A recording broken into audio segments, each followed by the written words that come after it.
¿Qué tal amigos? Mi nombre es Gonzalo Reina y es un placer estar con ustedes nuevamente en este discipulado bíblico por internet, conociendo a Dios a través de la Biblia.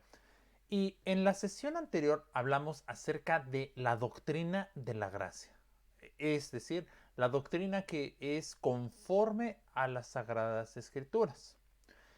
Pero en estas dos próximas sesiones vamos a hablar acerca de doctrinas de la gracia que surgieron precisamente desde el principio prácticamente del cristianismo y que algunas aparentemente fueron quitadas, pero en realidad es importantísimo el conocerlas porque hoy en día muchas de estas doctrinas, a lo mejor algunas en parte, todavía se siguen ocupando y esto representa un grave problema porque de no conocerlas podrían estarnos llevando a una doctrina, a un conocimiento de Dios incorrecto.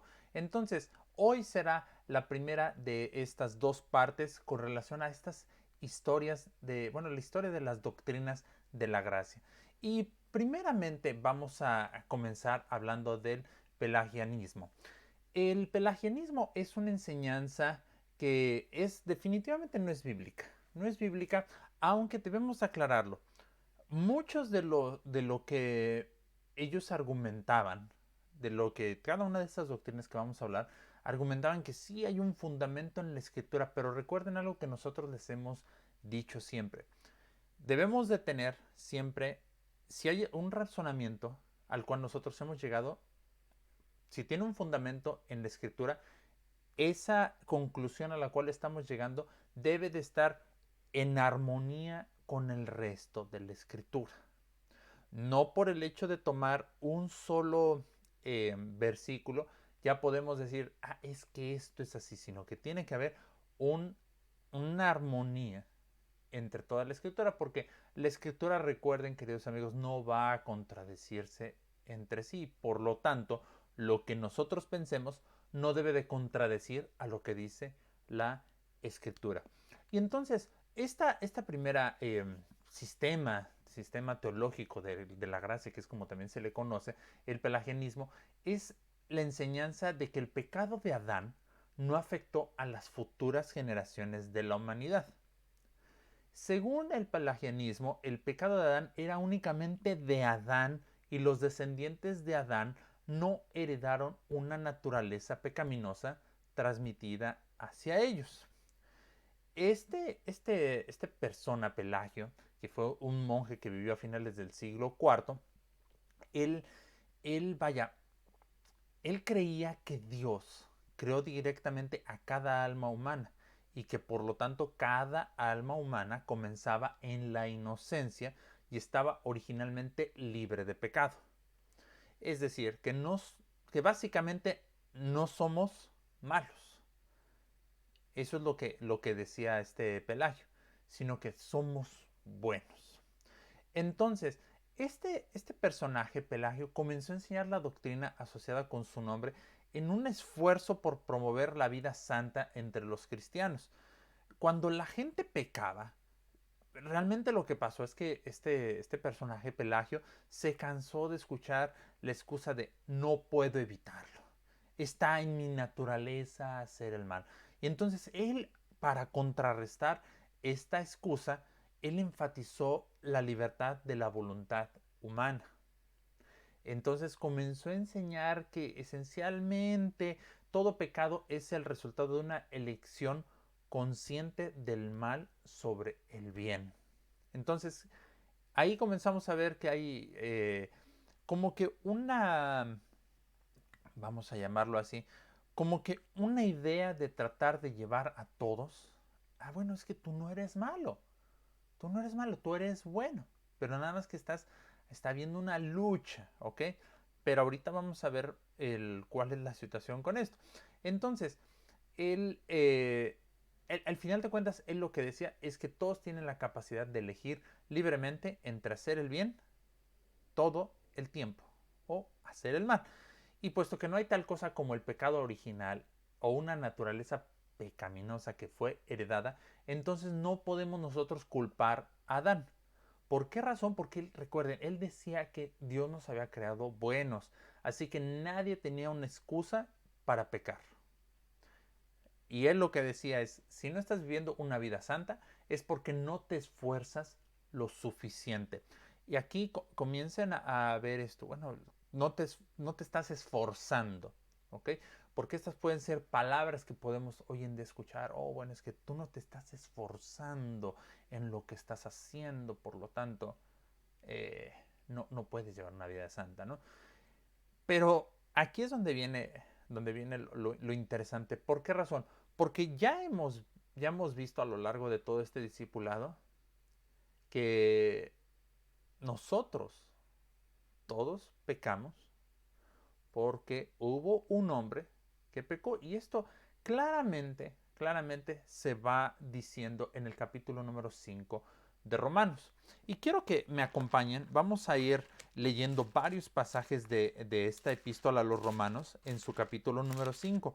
Y esto es solamente por mencionar uno de los muchos pasajes, pero basta que nosotros, como les decía, leamos lo que dice la escritura y así veremos si está de acuerdo con lo que nosotros hemos llegado como conclusión.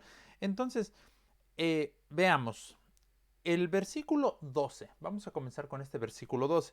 Por tanto, como el pecado entró en el mundo por un hombre y por el pecado la muerte, así la muerte pasó a todos los hombres por cuanto todos pecaron. ¿Recuerdan lo que les mencionaba en un principio que decía Pelagio? Pelagio decía, no, o sea, fue de Adán y fue solo de mente de él y cada quien decide.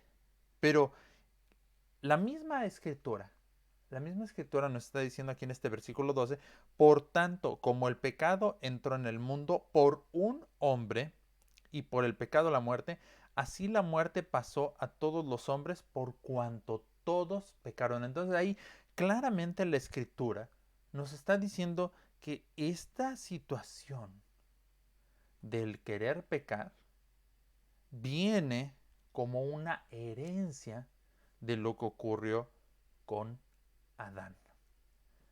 Así que ahí, ahí ya tenemos el primer versículo que es bastante claro. Luego el versículo número 15.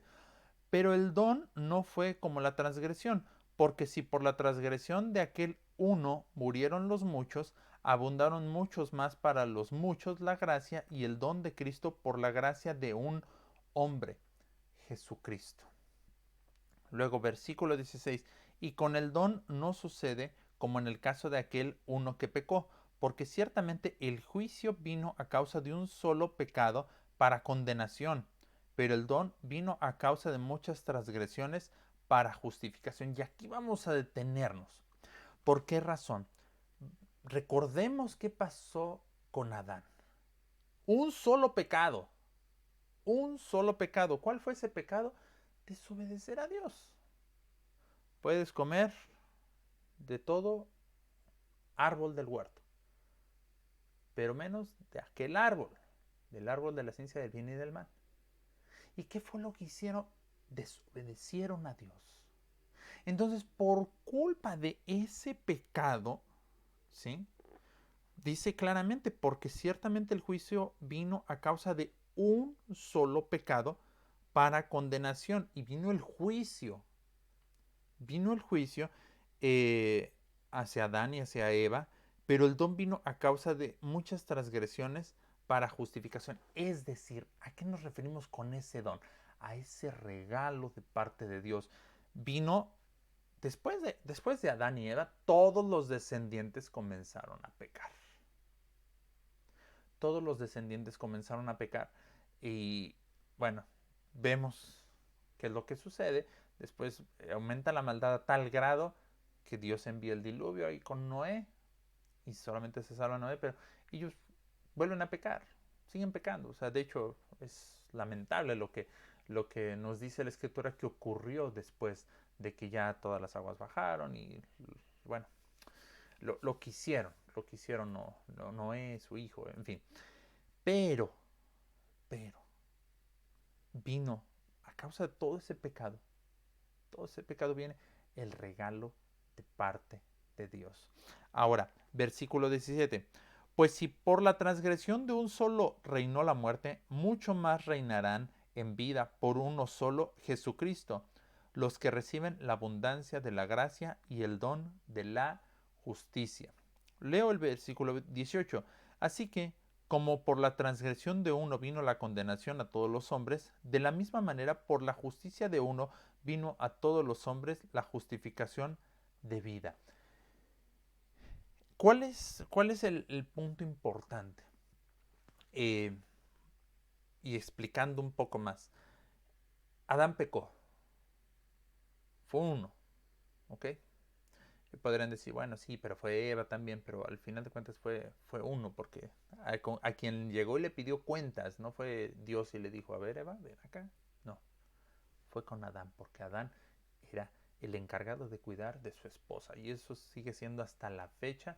Nosotros, los que somos casados, somos los encargados de cuidar de la salud espiritual de nuestra familia. Pero bueno, entonces, como uno peca, entonces viene de parte de Dios esa dádiva, ese regalo de parte de Dios.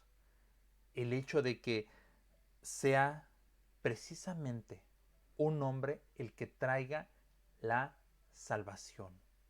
Y ese es Jesucristo. Por eso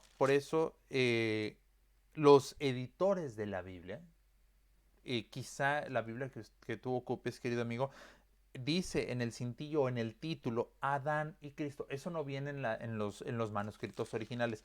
Eso es algo que se va agregando para una mayor facilidad. Pero al final de cuentas, eso es lo que nosotros podemos encontrar.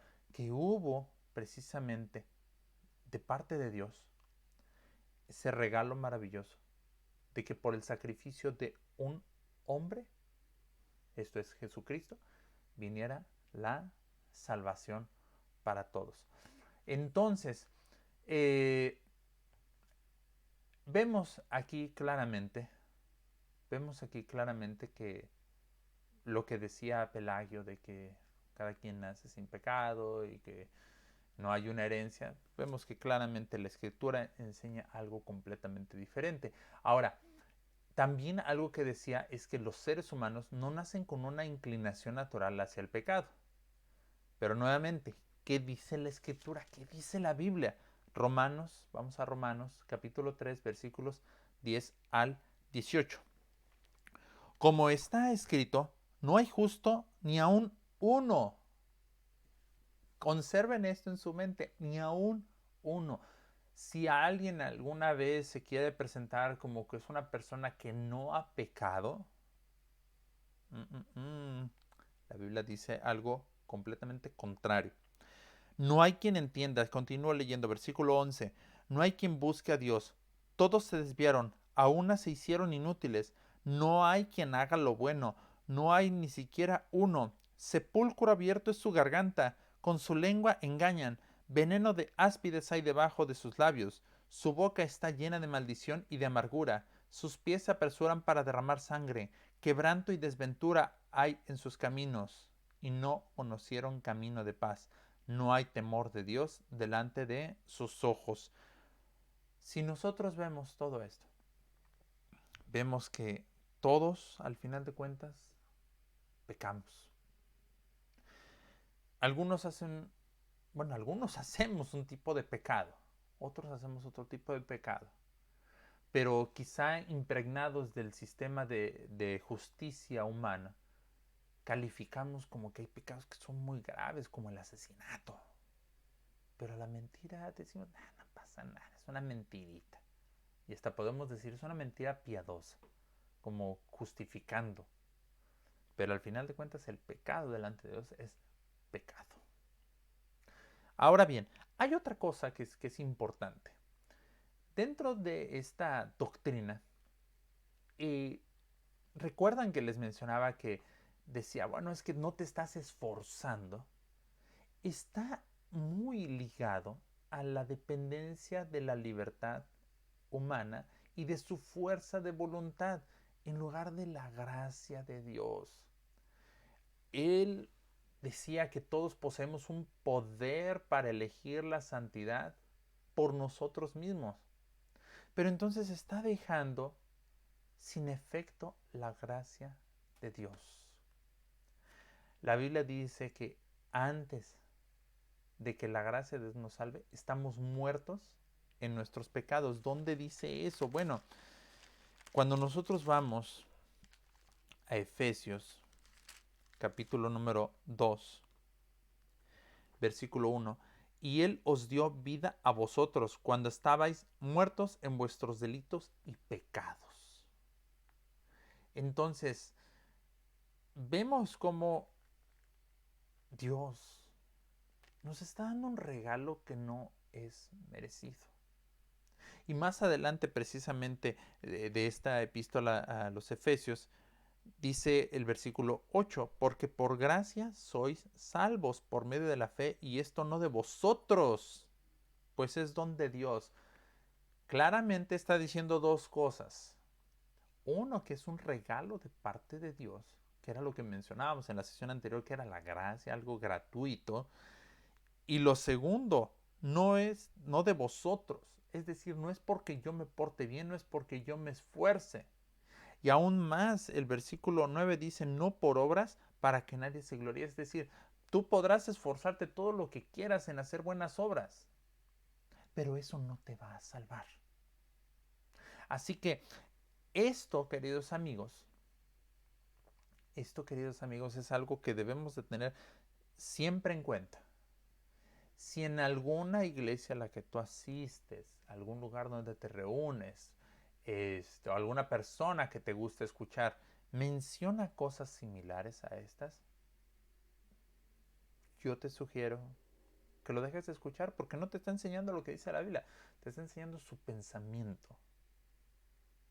Y eso no te va a llevar a conocer a Dios como debes de conocerlo y como es la única forma de conocer lo que es a través de la Biblia.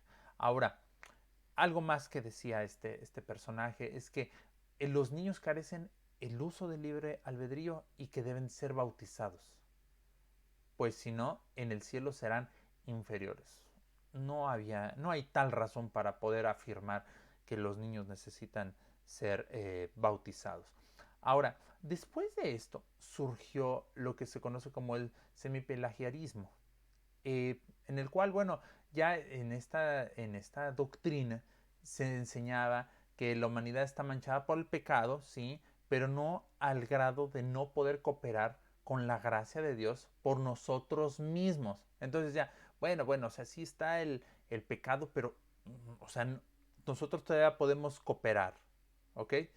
Ellos lo que dicen es que hay una depravación parcial en contra de lo que, bueno, contrario a lo que decía el pelagianismo,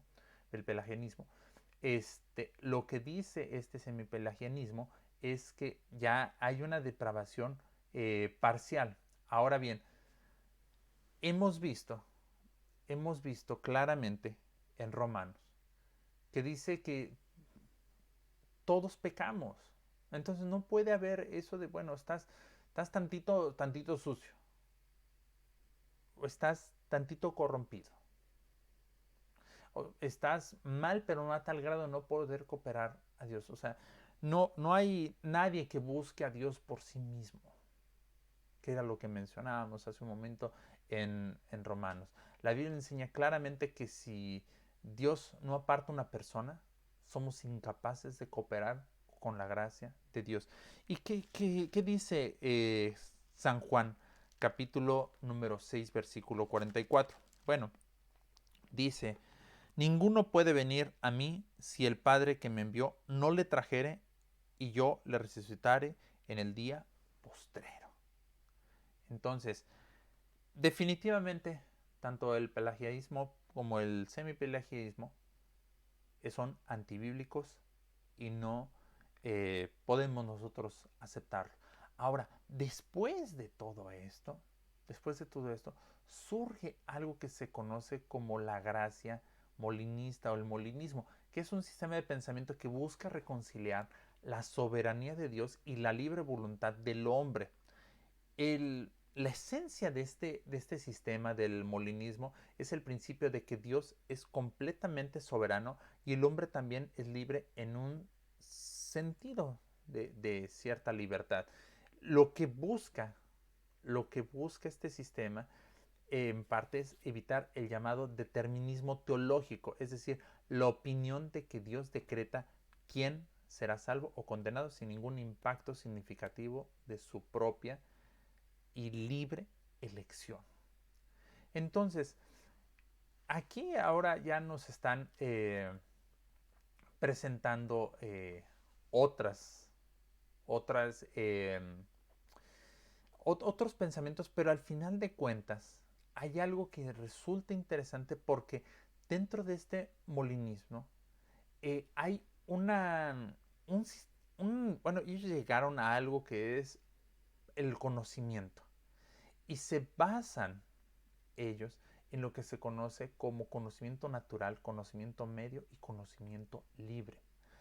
¿Qué es todo esto del conocimiento? Bueno, eh, ellos lo que argumentan, o lo que argumenta este Molina, que fue más o menos para ahí de los años 1500, es que el conocimiento de Dios consiste en tres momentos lógicos y estos momentos del conocimiento no deben considerarse cronológicos, sino más bien deben de entenderse como lógicos. Ahora bien, ellos mencionan, por ejemplo, el conocimiento natural.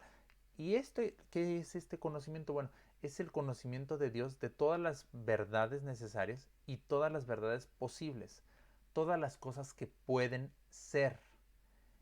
En ese momento, Dios conoce todas las combinaciones posibles de causas y efectos. También conoce todas las verdades de la lógica y todas las verdades morales. Dentro de este conocimiento es independiente de la voluntad de Dios, un punto que bueno, que poco sin algún, eh, vaya, no se disputaría, ¿ok? Ahora, viene después el conocimiento medio, y este es el conocimiento de Dios de lo que una criatura libre haría en cualquier circunstancia dada. Este conocimiento consiste en que bueno, comienza con cuestiones de filosofía y esto por eso pareciera un poco raro, pero bueno, al final de cuentas en lo que consiste es lo que los filósofos llaman contrafactuales de la libertad de las criaturas, que son hechos sobre la libertad de las criaturas. Es decir, son hechos de lo que cualquier criatura con un libre albedrío haría libremente en cualquier circunstancia en la que pudiera ser colocada. Este conocimiento, como el conocimiento natural, es independiente de la voluntad de Dios. Ahora, viene algo que es el conocimiento creativo y este es el momento donde Dios actúa realmente entre su conocimiento de todo lo que es o podría ser y todo lo que realmente viene a ser es la intervención y la creación deliberada de Dios. Y por último, lo que es el conocimiento libre, este es el conocimiento de Dios de lo que decidió crear, todas las cosas que en realidad son. Y es, bueno, el libre conocimiento de Dios es su conocimiento del mundo real tal como es. Este conocimiento depende completamente de la voluntad de Dios. Entonces, ellos, utilizando el conocimiento medio, lo que el molinismo intenta demostrar, que todo el conocimiento de Dios es autónomo, pero se ordena para permitir la posibilidad del libre albedrío del hombre. Vaya, esto sé que suena un poco raro, pero vaya, lo que se refiere es que el hombre es completamente libre, pero Dios también es completamente soberano. Él tiene, sí, absolutamente el control de todo lo que sucede y sin embargo las decisiones de la humanidad no son coaccionadas, es decir, no van ahí como que, bueno, tú haces esto, pero porque yo te lo ordeno. Eh, para poner un ejemplo, de acuerdo al molinismo, Dios sabe omniscientemente cómo habrías sido tú querido amigo que nos haces favor de vernos, Si hubieras vivido en África, en lugar de, por ejemplo, tu país donde naciste, ¿no? Porque pudiste haber nacido en otra, bueno, puedes vivir actualmente en otro país, pero naciste en otro, ¿no? Entonces, según el molinismo, Dios sabe qué hubiera pasado si tú hubieras nacido en tal lugar. O qué hubiera pasado si hubieras tenido un accidente automovilístico que te hubiera paralizado a los 9 años. Él sabe qué hubiera pasado si, por ejemplo, el presidente Kennedy no hubiera sido asesinado. Pero él sabe, y aquí es donde se pone delicado el asunto, porque él sabe quién elegiría ser salvo y quién no, y en cada una de esas diferentes circunstancias. Esto suena, pues, bastante confuso, porque entonces pareciera ser como que sí lo consideran a Dios omnisciente, pero como que también hay una serie de combinaciones posibles, y ojo con esto, porque en varias historias, varias películas, se habla de, bueno, es que hay una serie de combinaciones de eventos posibles, pero no es así el conocimiento de Dios, porque Él sabe exactamente lo que vamos a decidir. O sea, dentro de su conocimiento omnisciente, Él ya sabe todo lo que vamos a hacer, Él ya lo sabe. No es como lo plantean en algunos libros, en algunas películas, como mencionando, bueno, es que no es el futuro en el cual tú decides tomar una taza de café, por ejemplo, y te vas a ensuciar porque te distrajiste, porque hubo un accidente ahí enfrente de donde estabas tomando tu café. Ah, pero es que ese accidente no es ese futuro, porque en este es otro futuro en el cual el accidente es evitado, porque en ese momento agarra bien el teléfono la persona que iba conduciendo. No es así el conocimiento de Dios. Dios simplemente sabe todas las cosas. Ahora, eh, lo que los molinistas dicen, ellos difieren en cómo define quién va a ser salvo. Dios no lo define, Dios no lo decide. Él nos escogió a todos, Él envió a su Hijo Jesucristo por todo el mundo para que muriera por todo el mundo, no por solamente algunos ya escogidos, y los que Dios no escogió no van a ser salvos, no, de ninguna manera. ¿Qué dice la palabra de Dios? Vamos a primera epístola de Pedro, capítulo número 1, versículo número 17 al 21. Dice la palabra de Dios: y si invocáis por Padre a aquel que sin acepción de personas juzga según la obra de cada uno, conducíos en temor todo el tiempo de vuestra peregrinación, sabiendo que fuisteis rescatados de vuestra vana manera de vivir, la cual recibisteis de vuestros padres, no con cosas corruptibles como oro o plata, sino con la sangre preciosa de Cristo, como de un cordero sin mancha y sin contaminación, ya destinado desde antes de la fundación del mundo, pero manifiesto en los postreros tiempos por amor de vosotros, y mediante el cual creéis en Dios, quien le resucitó de los muertos y le ha dado gloria, para que vuestra fe y esperanza sean en Dios. Dos puntos importantes. El versículo 17 dice: aquel que sin acepción de personas juzga según la obra. Sin acepción de personas. Luego, dice el versículo número 20, ya destinado desde antes de la fundación del mundo. ¿Quién? El Señor Jesucristo. No es de que de pronto Dios crea al hombre, todo muy contento, todo muy bien, y si lo viéramos desde el punto de vista molinista, ya hice al hombre, dijo Dios, todo está muy bien. Ay, este es el futuro en el cual Eva aceptó escuchar a la serpiente y entonces le dio de comer a su marido. Entonces, ¿qué hacemos? ¿Qué hacemos? Vamos a... Sí, no le dijo a su Hijo Jesucristo, te vas a tener que sacrificar. O no es de que, bueno, ya limpié a todas las personas que son malas en el diluvio y volvieron a hacer lo malo. No, ¿qué hacemos? ¿Qué hacemos? No, porque no es hombre Dios para que le agarren las cosas por sorpresa. Dios sabía perfectamente bien que íbamos a pecar.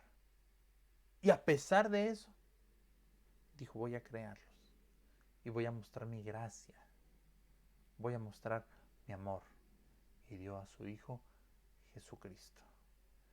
Por lo tanto, el creer que hay una serie de futuros posibles, no, así no actúa Dios.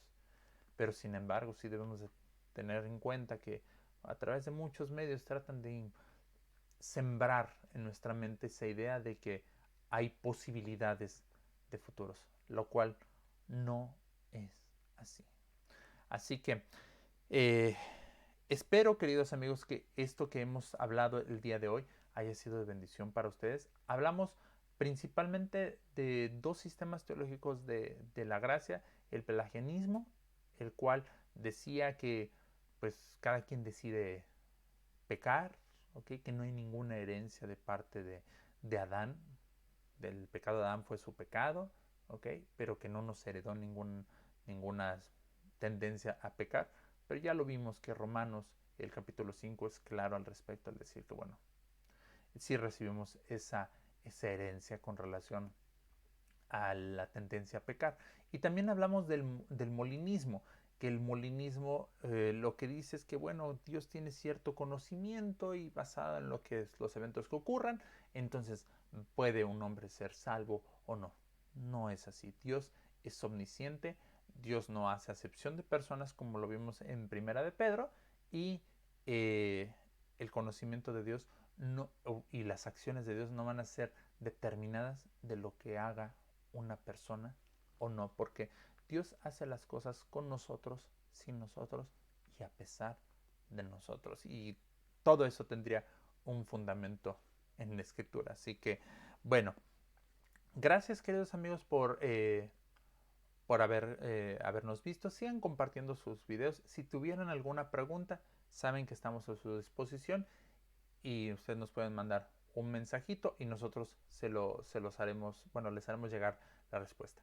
Que el Señor les bendiga y que la paz del Señor quede en sus corazones.